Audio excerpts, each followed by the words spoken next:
이 시간 하나님의 말씀을 함께 보도록 하겠습니다. 오늘 우리에게 주시는 하나님의 말씀은 갈라디아서 1장 6절에서 9절까지 말씀입니다.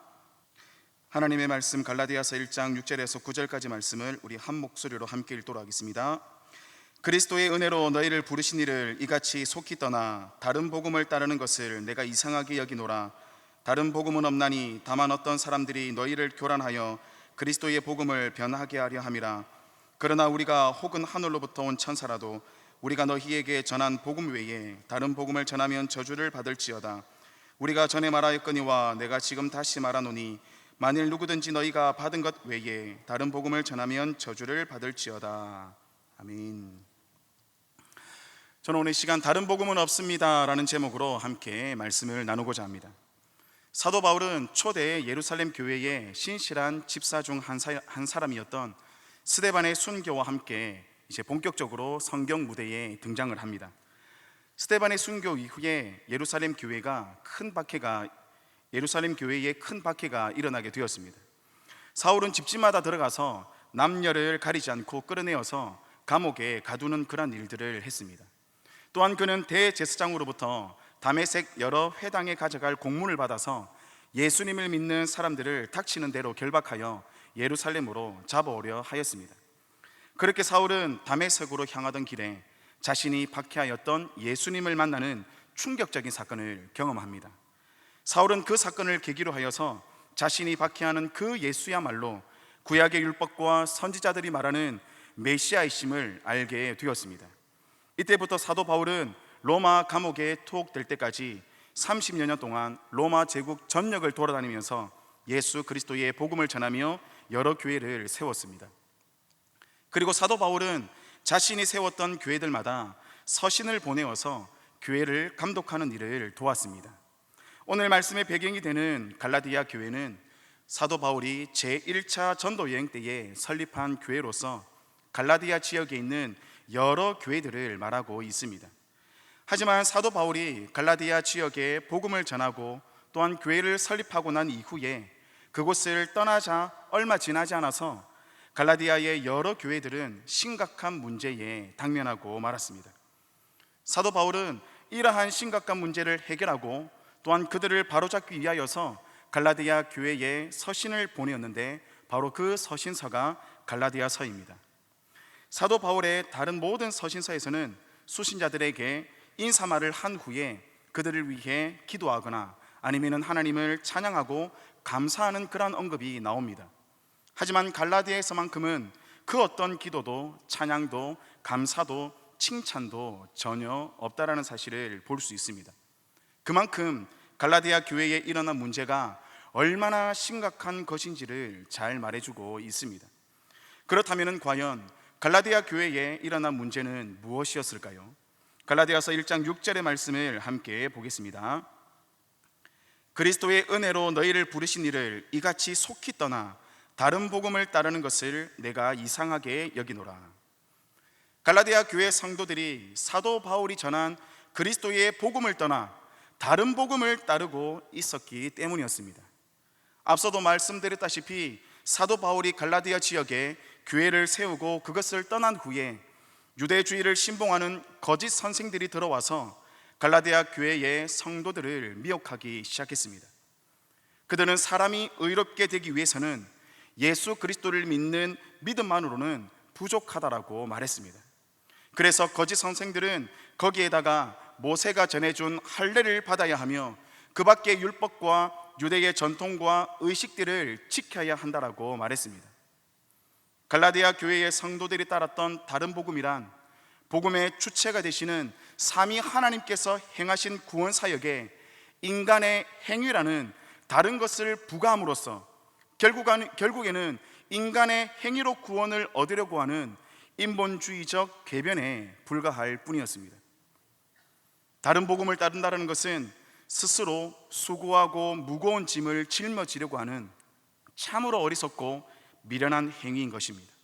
그래서 사도 바울은 6절에서 다른 복음을 따르는 것을 내가 이상하게 여기노라고 말하고 있습니다. 여기서 내가 이상하게 여기노라라는 말은 주로 법정이나 아니면 대중영설장에서 상대방의 행위에 대하여서 책망하거나 공격할 때 주로 사용하였던 그러한 말이었습니다. 그러니까 사도 바울은 지금 단도직입적으로 갈라디아 교회 성도들의 도저히 이해할 수 없는 그 행동에 대하여서 책망을 하고 있다는 사실입니다. 사도 바울이 이처럼 단호하게 갈라디아 교회의 성도들을 향하여 책망하는 이유가 무엇입니까? 바로 예수 그리스도의 십자가 복음 외에는 다른 복음은 없기 때문입니다. 7절의 말씀을 함께 보겠습니다. 다른 복음은 없나니 다만 어떤 사람들이 너희를 교란하여 그리스도의 복음을 변하게 하려 함이라. 사도 바울은 누구보다도 율법의 행위가 아니라 오직 의인은 믿음으로 말미암아 의롭게 된다라는 예수 그리스도의 복음을 뼈저리게 경험하였던 사람이었습니다.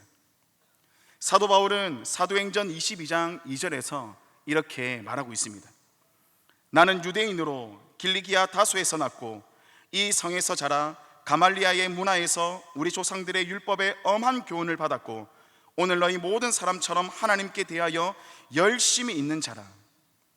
또한 그는 빌립보서 3장 5절과 6절에서 이렇게 말합니다.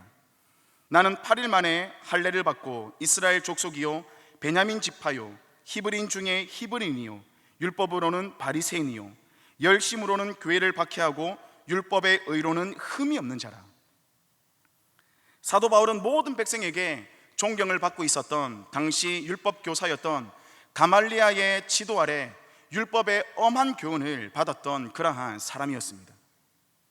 그리고 율법의 의로는 흠 잡힐 데가 없는 그러한 사람이었고 유대의 전통을 지키는 데 있어서는 그 어느 누구보다도 하나님께 열심이었던 그러한 사람이 바로 사도 바울이었습니다. 그러나 사도 바울은 자신이 율법을 지키려 하면 할수록, 자신이 유대의 전통을 따르고 지키려 하면 할수록 오히려 육신에 속하여 죄 아래 팔려만 가는 자신의 죄악된 모습을 바라보았던 것이었습니다. 그래야 사도 바울은 로마서 3장 20절에서 이렇게 고백을 합니다. 그러므로 율법의 행위로 그의 앞에 의롭다 하심 얻을 육체가 없나니 율법으로는 죄를 깨달음이니라. 누구보다도 율법에 열심이었고 누구보다도 율법을 지키는 데 있어서 앞장섰던 그러한 바울이었지만은 지금 바울이 뭐라고 말하고 있습니까? 율법으로는 죄를 깨달음이니라. 사도 바울은 율법을 지킴으로써 스스로 의롭게 하려고 했습니다. 하지만 사도 바울이 율법을 지키면 지킬수록 무엇을 깨달았다고 말합니까? 오히려 죄를 깨달았다라는 것입니다. 사도 바울은 율법의 행위로는 그 누구도 하나님 앞에 의롭다 하심을 얻을 육체가 없다라는 사실을 깨달았습니다.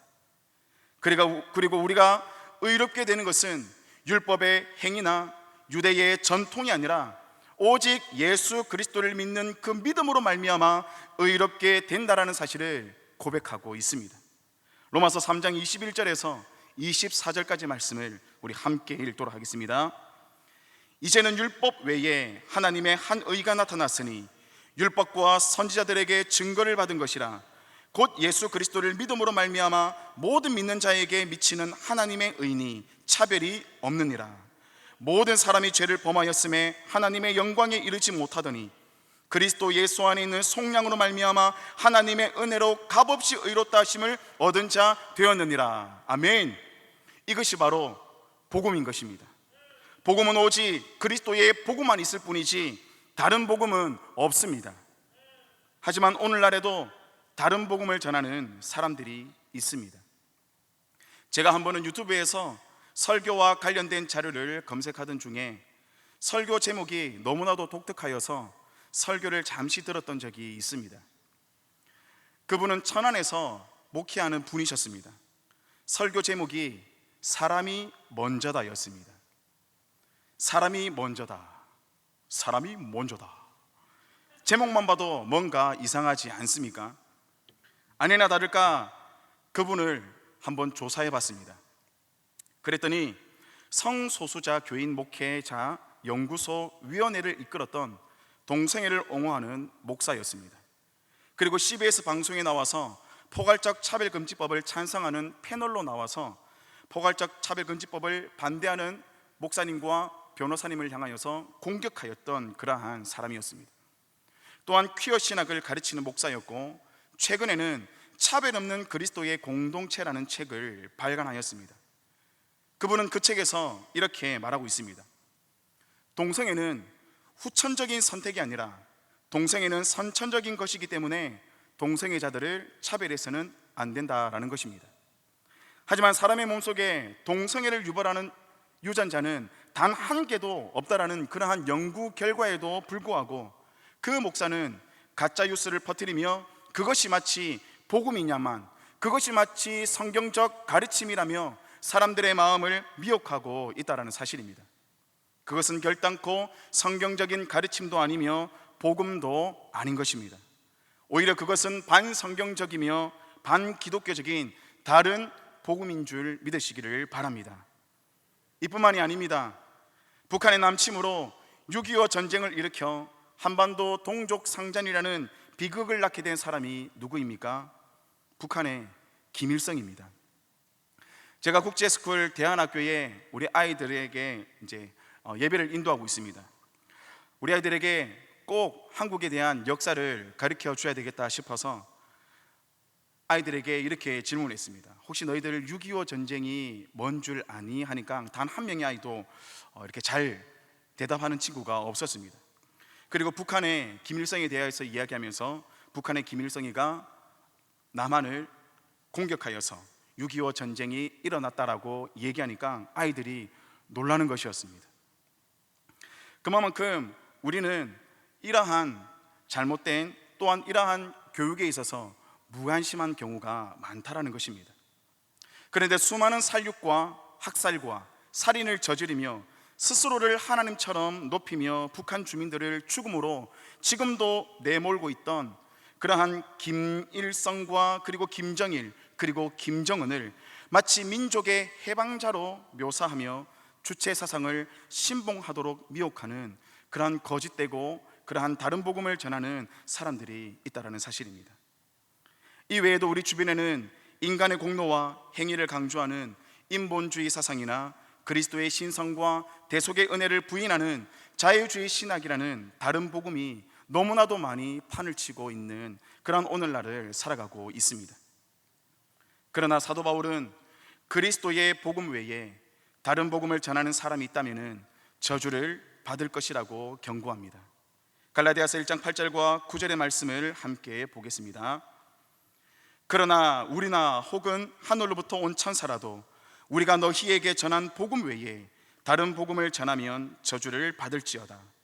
우리가 전에 말하거니와 내가 지금 다시 말하노니 만일 누구든지 너희가 받은 것 외에 다른 복음을 전하면 저주를 받을지어다. 갈라디아 교회에 들어온 유대주의를 신봉하는 거짓 선생들이 전한 다른 복음은 단순히 사도 바울을 대항하여 맞서는 것이 아니었습니다. 그것은 복음의 주체가 되시는 하나님을 대항하는 행위였습니다. 또한 그리스도의 완전한 복음을 변질시킴으로써 결국에는 하나님의 나라를 무너뜨리려고 하는 악한 사단의 괴락인 것입니다.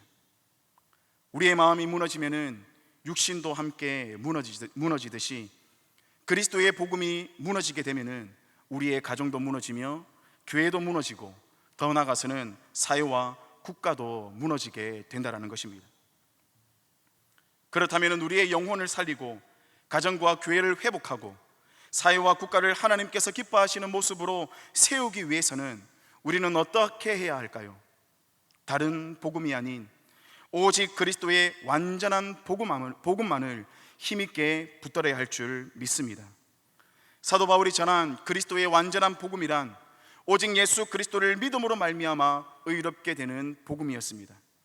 그리스도의 완전한 복음에 우리의 어떠한 공로와 우리의 어떠한 의로움이나 우리의 어떠한 열심과 어떠한 생각과 이념도 섞이지 않는 말 그대로 그리스도의 완전한 복음만을 힘있게 붙들어야 될 줄 믿습니다. 그렇게 우리가 그리스도의 완전한 이 복음을 알 때에 우리는 더 이상 우리 자신을 내세우거나 우리 자신을 앞세우지 않게 된다는 것입니다.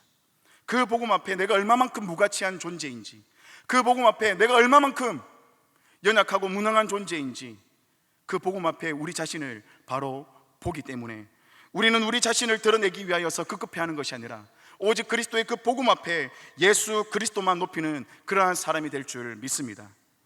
그것이 바로 복음을 아는 자이며, 그것이 바로 예수 그리스도의 완전한 그 복음을 믿고 의지하며 따르는 삶인 줄 믿습니다. 그렇게 그리스도의 복음만이 저와 여러분들을 통하여 증거되고 드러날 때에 하나님께서 우리의 영혼과 가정과 교회는 물론이고 이 사회와 국가의 놀라운 부흥과 회복을 경험하게 하실 줄 믿습니다. 그런 의미에서 본다면은 저는 가덕도에 세워지는 세그로 비전 센터가 마치 1885년에 미국 북강리교 선교사였던 아펜젤러 선교사가 세웠던 배제학당과 같은 그런 곳이 되기를 기도합니다.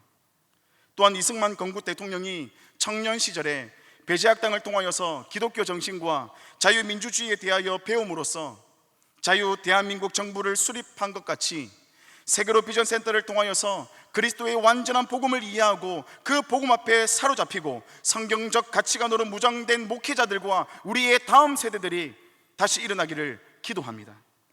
그리하여 이들을 통하여서 하나님의 뜻이 이 땅 가운데에 이루어지며 하나님의 나라가 모든 영역 속에서 확장되어질 줄 믿습니다. 하나님께서 저희 모두에게 주신 그리스도의 복음은 오직 예수 그리스도께서 허물과 죄로 죽었던 우리 모두를 살리셨다라는 그러한 복음입니다.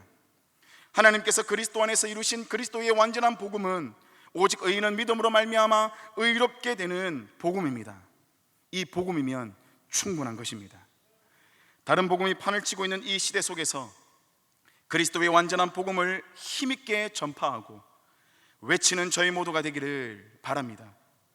그리하여 그리스도의 복음으로 살아나고 회복되는 역사가 저와 여러분들의 개인과 가정뿐만 아니라 한국교회와 이 나라 위에 있기를 주님의 이름으로 축원합니다.